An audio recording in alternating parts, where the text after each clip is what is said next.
गोविंद प्रसाद शर्मा का आपको स्नेह भरे नमस्कार। भगवती शिक्षक शिक्षण महाविद्यालय गंगापुर सिटी कक्षा B.Ed सेमेस्टर थर्ड के सभी विद्यार्थियों का हार्दिक स्वागत। विषय नागरिक शास्त्र शिक्षण। आज का अपना टॉपिक है नागरिक शास्त्र का अर्थ, प्रकृति और क्षेत्र। नागरिक शास्त्र का अर्थ को हम एक परिचय के रूप में देखते हैं। पहले अध्ययन विषय। नागरिक शास्त्र, जिसे अंग्रेजी में सिविक्स कहा जाता है, अच्छी नागरिकता का व्यापक अध्ययन है। सैद्धांतिक और व्यवहारिक। यह नागरिकता के सैद्धांतिक, राजनीतिक और व्यवहारिक पहलुओं का गहन अध्ययन करता है। जैसा कि आप सब जानते हो कि जो हम क्रमबद्धता रूप से जिस तरह से किसी चीज़ का अध्ययन करते तो विज्ञान कहलाती है, इसी प्रकार से नागरिक शास्त्र भी अपने आप में एक विज्ञान है, क्योंकि ये राजनीतिक का और नागरिकता का गहनता से अध्ययन करता है। जितने भी पहलू हैं उसके बिल्कुल तल तक जाता है और उसके आधार पर इसका अध्ययन करता है। इसी प्रकार नागरिक शास्त्र के कुछ अधिकार और कर्तव्य के द्वारा हम समझते हैं कि मानव का क्या अधिकार है, क्या कर्तव्य है, चाहे वो व्यक्ति के अंतर्गत हो या राजनीति के अंतर्गत हो, ये सब उसका अधिकार और कर्तव्य कहलाता है। नागरिकों के अधिकार और कर्तव्यों और जिम्मेदारियों का समय समय पर अध्ययन इसका मुख्य हिस्सा होता है। नागरिक शास्त्र की कुछ परिभाषाएं भी कुछ विद्वानों के द्वारा दी गई हैं। सामान्य रूप से हम इसको परिभाषा के रूप में जान सकते हैं। यह एक सामाजिक विज्ञान है जो मनुष्य का नागरिक के रूप में अध्ययन करता है। यह समाज, सरकार और नागरिकों के बीच संबंधों को समझने में हमारी मदद करता है। कुछ विद्वानों ने यह उन मूल्यों और विश्वासों का अध्ययन है जो एक सफल लोकतंत्र को बनाए रखने के लिए आवश्यक है।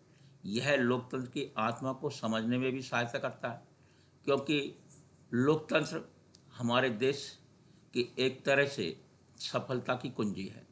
जितना हमारा लोकतंत्र मजबूत होगा, सफल होगा, उतना ही राष्ट्र विकास करता है। और लोकतंत्र को मजबूत बनाने के लिए नागरिक की अहम भूमिका होती है। अगर नया नागरिक अपने कर्तव्यों का, अपने दायित्वों का ठीक से निर्वाह नहीं करता है तो लोकतंत्र मजबूत नहीं हो सकता है। तो किसी भी राष्ट्र को विकसित करने के लिए उस लोकतंत्र को मजबूत करना जरूरी होता है। और लोकतंत्र तभी मजबूत हो पाएगा जब नागरिक अपने कर्तव्य और दायित्वों का ठीक से निर्वाह करेंगे। इसी प्रकार से नागरिक शास्त्र नागरिकों में जागरूकता भी उत्पन्न करता है। उसके लिए हम कुछ साधनों के रूप में जान सकते हैं। यह नागरिकों को उनके अधिकारों, कर्तव्यों और सामाजिक जिम्मेदारियों के प्रति जागरूक करता है। ये सक्रिय भागीदारी को प्रोत्साहित करता है। इसीलिए नागरिक शास्त्र मानव को या नागरिकों को एक साधन मानता है लोकतंत्र को मजबूत करने के लिए। नागरिक शास्त्र की प्रकृति एक गतिशील अध्ययन।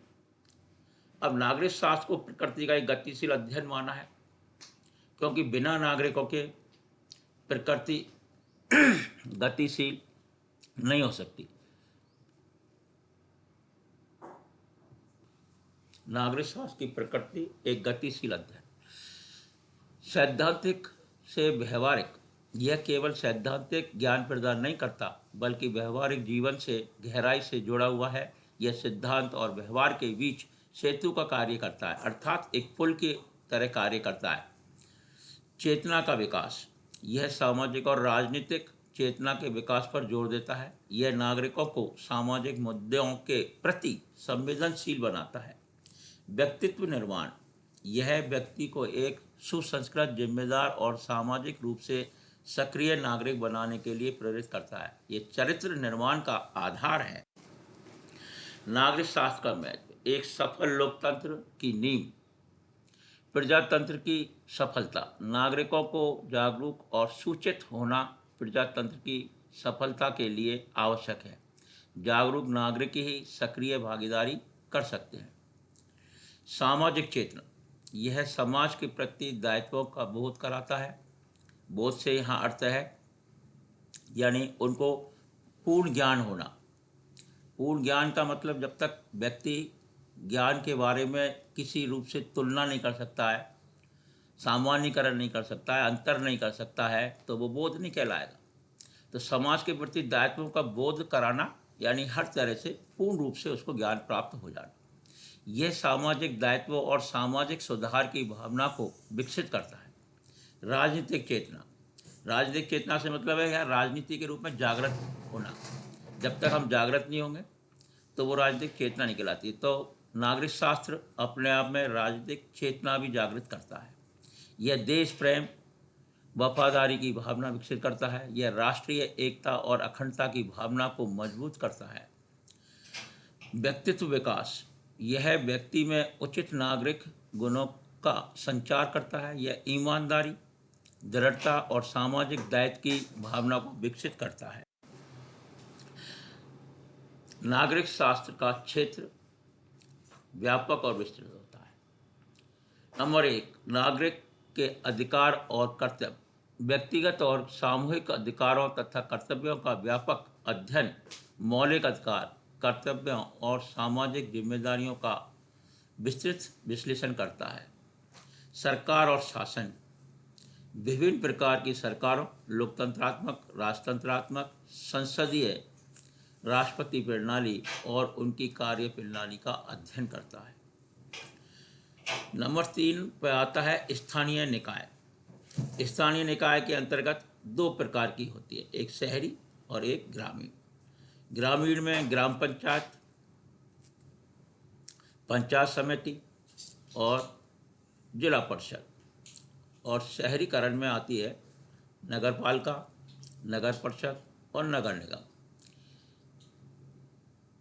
स्वशासन संस्थाओं की संरचना, कार्य और महत्व का अध्ययन।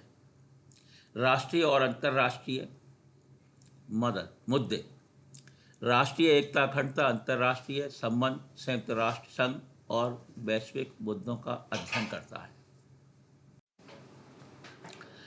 नागरिकता का अधिकार और उत्तरदायित्व। नागरिकता का अर्थ, नागरिक शास्त्र नागरिकता का एक कानूनी स्थिति है जो किसी व्यक्ति को एक संप्रभु राज्य का सदस्य बनाती है। यह राज्य और नागरिकों के बीच एक कानूनी संबंध स्थापित करती है। मुख्य तत्व इसमें अधिकार जैसे मतदान का अधिकार, समानता का अधिकार, समता का अधिकार, उत्तरदायित्व का अधिकार जैसे कानूनों का पालन कर चुकाना दोनों शामिल हैं। जन्म सिद्धांत। नंबर 1, देश में जन्मे व्यक्ति को स्वतंत्र नागरिकता मिल जाती है, स्वतंत्र और स्वायत्त नागरिकता मिल जाती है। नंबर 2, वंशानुगत सिद्धांत पर आधारित, माता पिता की नागरिकता के आधार पर। तीसरा होता है प्रवास सिद्धांत, निश्चित समय तक रहने पर भी ये हमें नागरिकता प्राप्त करवाता है।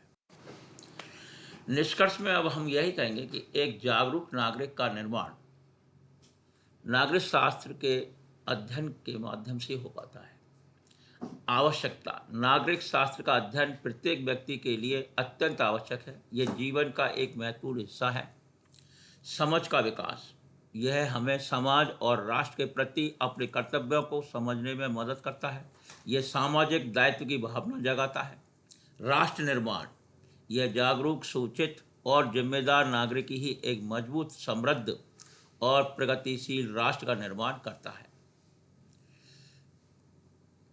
नमस्कार।